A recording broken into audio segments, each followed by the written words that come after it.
Bonjour et bienvenue dans ce nouvel hebdo. On a de la charcuterie, de la viande séchée, ça sent aussi les gaufres, le pain, et on a toutes les odeurs qui se mélangent ici. On est bien sûr au salon de la gourmandise, des vins et des arts de la table à Épinal. C'est la 14e édition ce week-end. On va rencontrer bien sûr le Rotary Club, mais aussi des chefs qui sont présents ce week-end. C'est parti.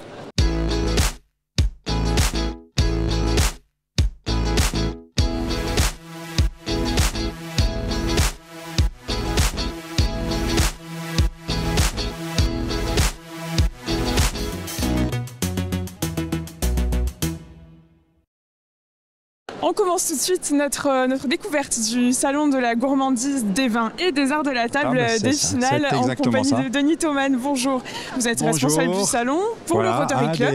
Un des trois responsables du salon, effectivement, pour représenter le Rotary Club d'Épinal, très exactement. Exactement. Voilà. Alors ce salon, c'est une 14e édition cette année, exactement. Avec plus de stands, donc peut-être plus de public. Qu'est-ce qu'on peut découvrir cette année de particulier? Alors, découvrir effectivement une bonne dizaine d'exposants supplémentaires, puisqu'ils sont au nombre de 125 de manière très précise. Et alors, découverte de nouveaux produits, effectivement un nouveau coutelier par exemple, purement vosgien en l'occurrence, puisqu'ils nous viennent du Toli. Découvrir des nouveautés également en matière de boissons, qu'elles soient alcoolisées ou non, des vendeurs de fromage, des vendeurs de charcuterie, des vendeurs d'épices, de jus de fruits. Enfin, c'est effectivement très très varié et les visiteurs pourront bien sûr en prendre plein les papilles pour tous les goûts avec possibles des spécialités, des artisans locaux et venus de toute la France aussi. Alors les proportions sont une bonne quarantaine de % d'exposants locaux, voire très locaux, c'est-à-dire vosgiens, et le reste se répartit entre la Lorraine et puis le reste de la France, sachant que les gens viennent de à peu près toutes les régions françaises. Alors combien de visiteurs est-ce que vous attendez cette année? Parce qu'il y a quand même des gens qui reviennent depuis une dizaine d'années, toujours découvrir de nouveaux produits ou retrouver les mêmes producteurs aussi. De nombreux visiteurs sont des fidèles, effectivement, quasiment depuis le démarrage en 2009. Alors combien, c'est toujours difficile de répondre, j'aurais tendance à dire le plus possible, mais effectivement si nous pouvions atteindre, voire dépasser les 10 000, ce serait merveilleux pour nous. 10 000, c'était les chiffres de l'année dernière. Oui, c'était le nombre d'entrées de l'édition précédente en 2022, donc nous aimerions pouvoir effectivement au moins atteindre ce chiffre-là, mais bon, voilà, après on ne maîtrise pas cet aspect-là des choses, bien entendu. Les bénéfices de cet événement, parce que l'entrée est payante, 6 € par personne, c'est ça.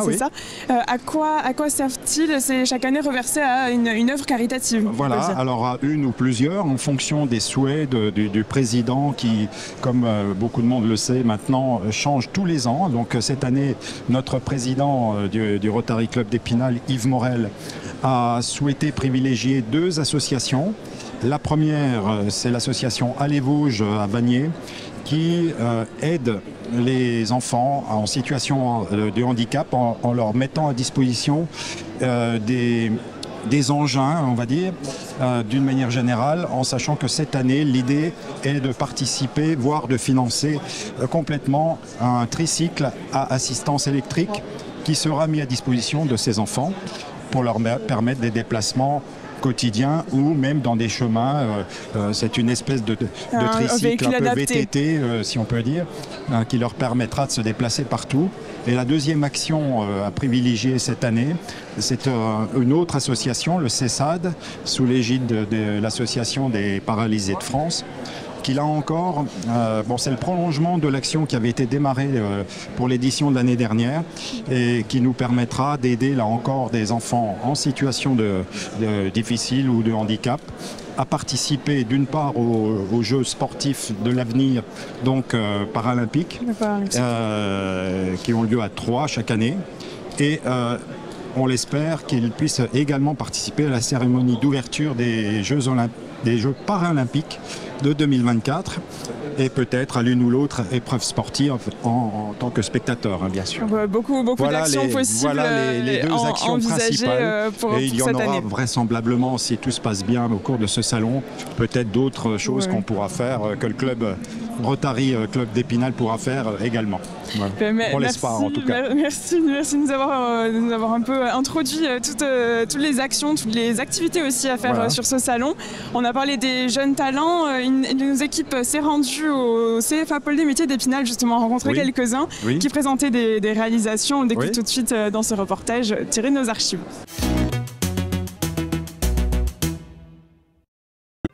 Souffle, fleurs ou encore charrette d'automne, pain des vendanges, autant de noms évocateurs de la saison en cours et donnés par ces apprentis chocolatiers, charcutiers traiteurs ou boulangers pâtissiers inscrits au concours des œuvres gourmandes organisé comme chaque année dans le cadre du prochain salon de la gourmandise par le Rotary Club et le CFA Pôle des métiers d'Épinal.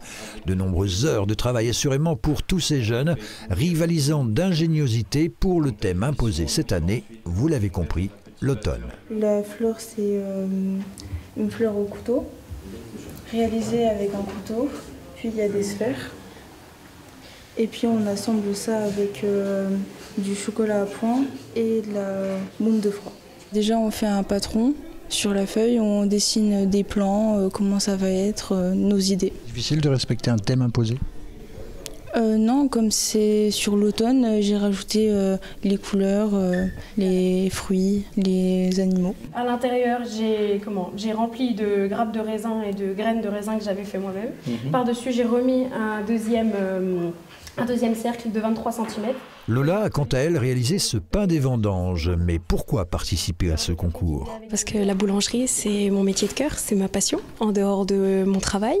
Et les vendanges, pourquoi? Parce que qui dit automne dit vendange pour moi. Donc j'ai pensé à ça tout de suite. Respect du thème, qualité du travail réalisé, esthétique et originalité, avec en plus le petit logo du Rotary Club qui va bien. Voilà ce qui était demandé à ces jeunes et d'autres petites choses encore. Oui, c'est super. La brillance du chocolat, par exemple. Pour le pain, il y a la qualité de présentation, si le pain est sec, s'il est fondu, etc. Donc il y a des critères, je veux dire, personnels qui appartiennent à chacun. Et puis, bien sûr, des critères plus professionnels par rapport au jury. Voilà. Mais au bout du compte, qu'est-ce que ce concours peut bien leur apporter? Pour eux, c'est une bonne expérience, ça permet de mettre le pied justement dans des concours, et puis c'est une mise en avant de leur savoir-faire également. Ça peut être utile pour une embauche ultérieure? Je pense que sur un CV, ça peut avoir son importance, en effet. De Meurthe-et-Moselle et des Vosges, ils étaient ce mardi après-midi au CFA Pôle des métiers d'Épinal. 6 apprentis à présenter leurs œuvres au jury, œuvres qui seront exposées lors du Salon de la gourmandise ce week-end à Épinal pour être soumises au vote du public. On poursuit cette visite, cette immersion au salon de la gourmandise, des vins et des arts de la table d'Épinal en compagnie du parrain de cette 14e édition. Bonjour Christophe Raoux. Bonjour Louise. Alors bienvenue dans les Vosges, des Vosges que vous connaissez plutôt bien, on va y revenir un peu plus tard. Alors on va refaire un petit peu votre parcours en version réduite quand même. Vous êtes meilleur ouvrier de France en 2015. Vous castez, alors pour le grand public, vous castez les candidats à Top Chef, de l'émission Top Chef, l'émission télévisée. Et vous êtes entre autres chef exécutif des brasseries du groupe Bocuse. Après avoir été chez Ducasse, voilà, il y a beaucoup de grands noms qu'on ne va pas tous mélanger. Alors, vous êtes parrain donc, de cette 14e édition. Qu'est-ce que ça évoque pour vous, la gourmandise ? La gourmandise, ça évoque l'enfance. La gourmandise, ça évoque la joie de vivre. Ça évoque le partage. Ça évoque, pour moi, c'est beaucoup de souvenirs aussi, la gourmandise. Voilà, c'est ça la gourmandise pour moi. Alors vous êtes originaire de Vendée. Quelle gourmandise vendéenne vous reste un peu dans le cœur comme ça? C'est le jambon Mogette, hein, ça paraît un peu brut comme ça, mais nous la gourmandise c'était le jambon Mogette, c'était les châtaignes dans le feu. Mon papa me mettait des châtaignes dans la cheminée et le matin quand on partait, on les mettait dans nos poches pour pas avoir froid aux mains et on mangeait ces châtaignes et ça c'est une vraie gourmandise pour nous. Voilà, c'était ma gourmandise à moi en tout cas quand j'étais plus jeune. ça reste dans les souvenirs aujourd'hui. Bon, vous avez voyagé un peu partout en France et ailleurs. À Lyon, où vous exercez désormais principalement, qu'est-ce que vous aimez transmettre dans votre cuisine? Qu'est-ce que vous avez aimé transmettre dans votre cuisine? Qu'est-ce que vous aimez transmettre encore aujourd'hui, malgré les hautes fonctions que vous exercez? En fait, ça résume, votre phrase résume ce que j'aime transmettre, c'est la transmission. C'est transmettre le savoir que j'ai pu apprendre au travers des années, au travers des pays que j'ai pu traverser, des maisons que j'ai faites, des chefs que j'ai rencontrés, des produits que j'ai été chercher. Aujourd'hui, je suis dans cette transmission-là, je suis dans la passation et de former des jeunes pour pouvoir qui continuent de faire perdurer cette gastronomie française en France et dans le monde. J'ai dit, vous connaissez bien les Vosges pour être venu plusieurs fois, vous connaissez des chefs d'ici. Quelle spécialité vous affectionnez particulièrement? Qu'est-ce que vous aimez cuisiner des produits de chez nous? Des produits de chez vous, moi j'aime tout cuisiner. Je reçois des cèpes par exemple, j'ai reçu des cèpes là, des Vosges. J'aime les cuisiner quand c'est la saison, je les cuisine. Quand on a des châtaignes, je cuisine en fait tout ce qui peut arriver des Vosges, je le cuisine. J'affectionne pas forcément un produit en particulier. Déjà j'aime la mentalité des personnes des Vosges, des gens des Vosges, j'aime cette mentalité, je suis toujours très bien accueilli quand je viens dans les Vosges. Voilà, j'aime qu'on fasse découvrir, j'aime découvrir les produits et j'ai pas une particularité vraiment poussé pour dire je vais prendre ce produit-là en fait. Voilà. C'est un tout, un ensemble. Exactement, ouais, c'est un ensemble. Ouais. Vous allez travailler là avec d'autres chefs lors des démonstrations durant ce salon. Oui. Ça fait partie de la transmission aussi, j'imagine. Qu'est-ce que vous allez nous montrer? Est-ce qu'on peut dévoiler déjà Oui, bien sûr, non, mais il n'y a pas de secret. Alors oui, je vais faire des petites quenelles de brochet en fait. Hein. C'est la tradition lyonnaise, la quenelle de brochet. Donc j'ai fait des quenelles de brochet parce que si on les faisait minutes ici, ça serait un peu compliqué. Donc c'est des petites quenelles de brochet avec une sauce Nantua. Hein, c'est très simple. Voilà, il y a un petit peu de riz sur le côté et ça va être, on va vendre ça comme ça. C'est ce qu'on vend dans les brasseries. Ça marche très bien. C'est une spécialité et c'est ce que je vais faire découvrir ici en fait. Voilà. Merci de nous rapporter ces plaisirs, ces gourmandises, on peut le dire, en tout cas à nous et aux milliers de visiteurs qui vont fréquenter le salon ce week-end. Je vous remercie, Christophe Raoult. Nous, on va s'intéresser toujours à la gastronomie, évidemment, avec un restaurant vosgien, justement, qui a été récemment répertorié dans le guide Michelin cette année. On le découvre tout de suite dans le reportage d'Archives. Bonjour, bienvenue. Nouvelle page de l'histoire gastronomique de notre département. À Chaumouzet, dans l'ex-calmosien du chef Jean-Marc Béati, Audrey et Nicolas Grand-Claude ont accueilli le week-end dernier leur tout premier convive. Un pas en avant supplémentaire pour le chef précédemment installé à Épinal à l'in extremis, table auréolée d'un bib gourmand. Une trentaine de couverts ici et toujours la signature Grand-Claude, c'est-à-dire la fraîcheur. Des produits de proximité, peu de choix, mais que des produits frais, de saison, travailler au moment, à l'instant. On a tout pour bien faire. Maintenant, le but premier, c'est de faire plaisir à nos clients et de se faire plaisir. Des clients qui ont répondu présents dès l'ouverture ces dimanches et lundi de Pâques avec un menu unique. En amuse-bouche, on retrouvait notamment un club sandwich lorrain. Avec le fuseau lorrain et le petit beurre moutardier à l'intérieur. Donc 2 par personne. Suivait quasi de veau, noix de Saint-Jacques au yuzu ou encore suprême de poulet jaune avec asperges et morilles. C'est bon quoi, c'est une cuisine de plaisir. C'est égal à ce qu'on connaît. Très bien. Si dans l'assiette l'esprit demeure, côté coulisses en revanche tout a changé pour le chef et ses 3 cuisiniers. Une cuisine plus grande, plus fonctionnelle, exit par exemple le piano au gaz, place à l'induction, plus précise, plus rapide. C'est surtout ça, quand on pose une poêle, on fait chauffer de l'eau, c'est presque instantané, on va dire en moins d'1 minute, l'eau au bout, donc c'est aussi un gain de temps, ça se fait de plus en plus, quoi. Beaucoup de chefs passent à l'induction pour ces avantages-là, quoi. Modernité et simplicité, 2 ingrédients également distillés en salle. J'ai essayé de faire un lien avec la cuisine de Nicolas, bien sûr, quelque chose d'élégant, de sobre, d'épuré, de travailler, mais tout en étant dans la sobriété. Oui, c'est ça, c'est exactement ça. Audrey et Nicolas Grand-Claude ne cachent pas leurs ambitions en matière de reconnaissance. Les inspecteurs des divers guides gastronomiques ne devraient pas tarder à passer par Chaumouzet. Notre dernière rencontre dans cette émission au Salon de la Gourmandise, des vins et des arts de la table des finales se trouve avec Joseph Viola. Bonjour. Bonjour Louise. Bien connu des Vosgiens parce que vous êtes Vosgien vous-même, voilà. Expatrié, on peut le dire, à Lyon depuis de nombreuses années, 20 ans. Depuis 20 ans maintenant. Vous avez ouvert 5-6 restaurants. Alors j'ai ouvert 3 restaurants, une épicerie et une cave à vin dernièrement, et tout ceci sous le nom de Daniel et Denise, qui est notre, on va dire, notre marque de fabrique. Voilà, donc ça fait 5 adresses, voilà. On va dire. Voilà, 5 adresses.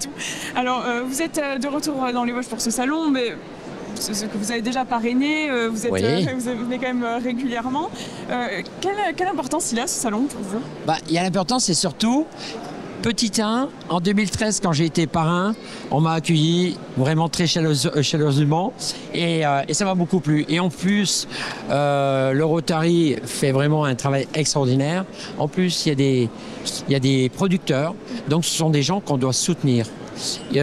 Pourquoi? Parce qu'ils ont besoin de soutien, de chefs ou d'autres personnes, mais on est là vraiment pour soutenir toute cette filière qu'on a besoin, nous, dans nos restaurants, aussi bien des fromagers, des gens qui font des légumes, le côté viticole.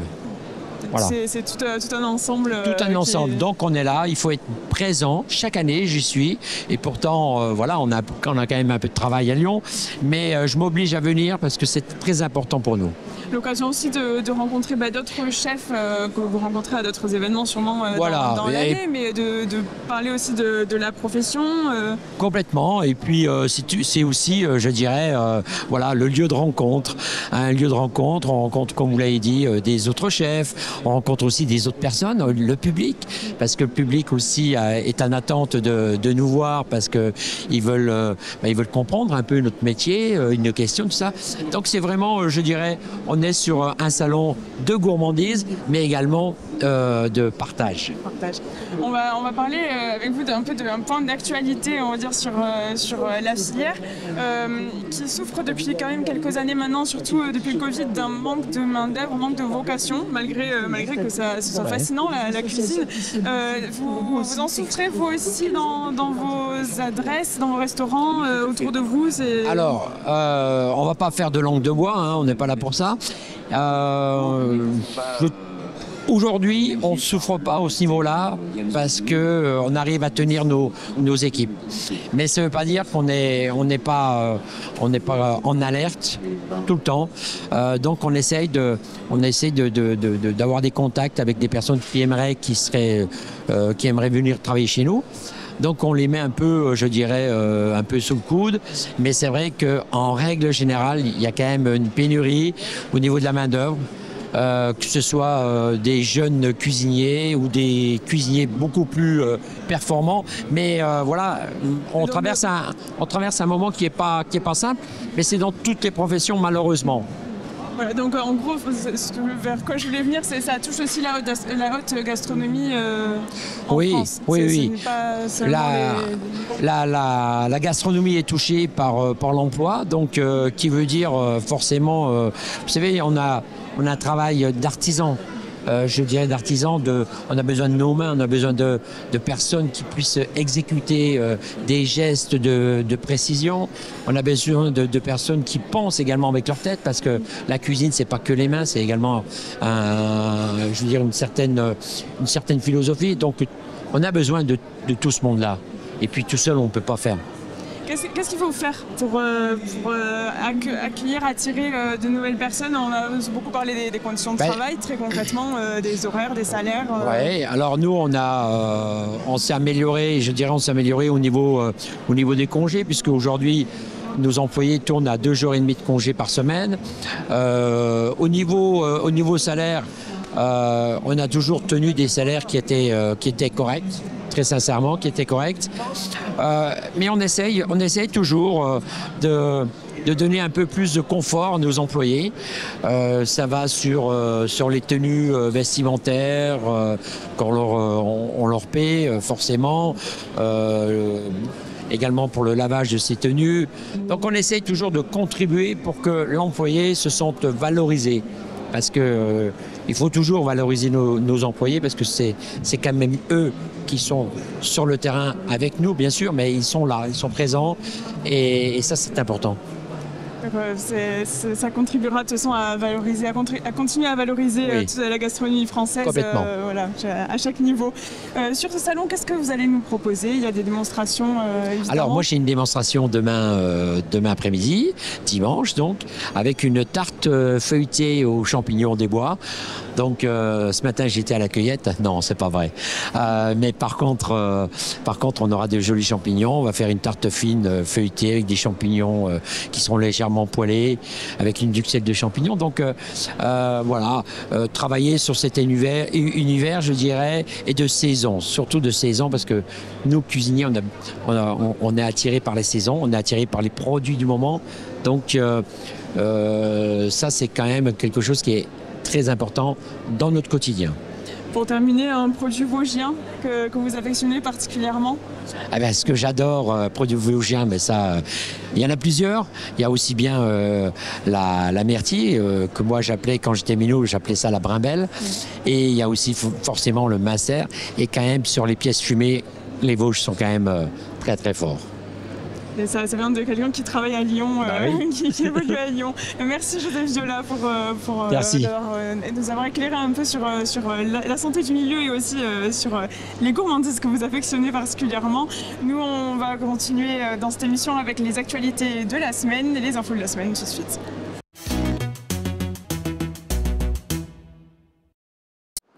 À l'arrière de cette façade quai des Bons Enfants à Épinal se trouve la friche de l'ancien cinéma pour adultes Vox. Inoccupé depuis près de 40 ans, le bâtiment vient d'être acheté par la ville pour 35 000 € en vue d'une réhabilitation future des arrière-cours de cet îlot de la rive gauche du centre-ville. Une décision prise lors du dernier conseil municipal. Autre actualité urbanisme, le prolongement jusqu'en 2026 du dispositif Épinal au cœur afin de financer, avec l'aide de fonds nationaux, rénovation de logements, dynamisation de l'offre commerciale ou encore projet d'aménagement. Parmi les dossiers soutenus, citons l'entrée du quartier de la préfecture dans son périmètre d'action, une extension à venir du parking Saint-Michel ou encore la réhabilitation du quartier de la Madeleine. Selon les dernières études, elle est devenue la boisson alcoolisée préférée des Français, au point d'ailleurs qu'on lui décerne des médailles au Salon de l'Agriculture. La bière était célébrée il y a quelques jours lors de la 3e édition de cet événement convivial organisé à la Rotonde par l'entente sportive Taon Central.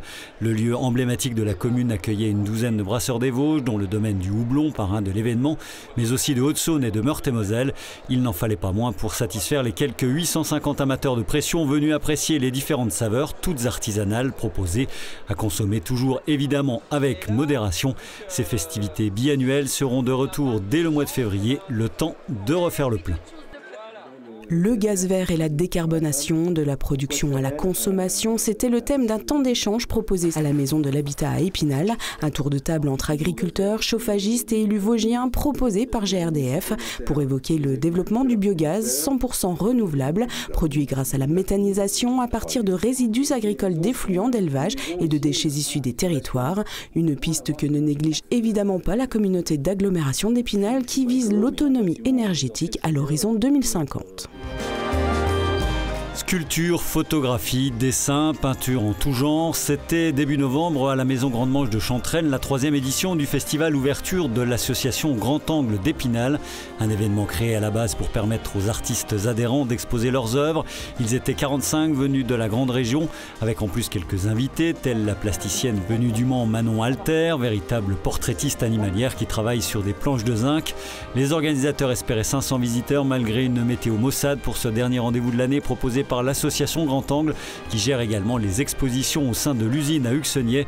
Elles reprendront en avril prochain.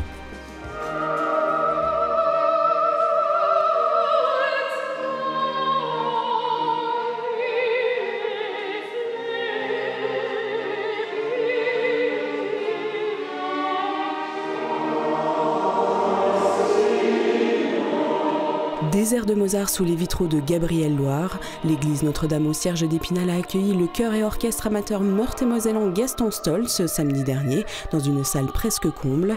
Aux côtés de 40 musiciens et 60 choristes, 4 solistes ont interprété des extraits du répertoire du compositeur autrichien, issu du cantat David Pénitent et de l'opéra La Flûte enchantée.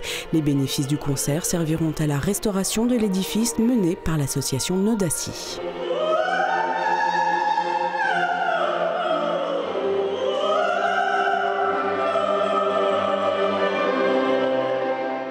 C'est déjà la fin de cette émission. Merci beaucoup de nous avoir suivis dans cette rencontre gourmande au Salon de la Gourmandise des Vins des Airs de la Table à Épinal. Nous, on se retrouve la semaine prochaine pour un nouvel hebdo. Et quant à moi, je vais profiter d'être ici pour déguster du jus de Brimbelle fabriqué à Anglemont.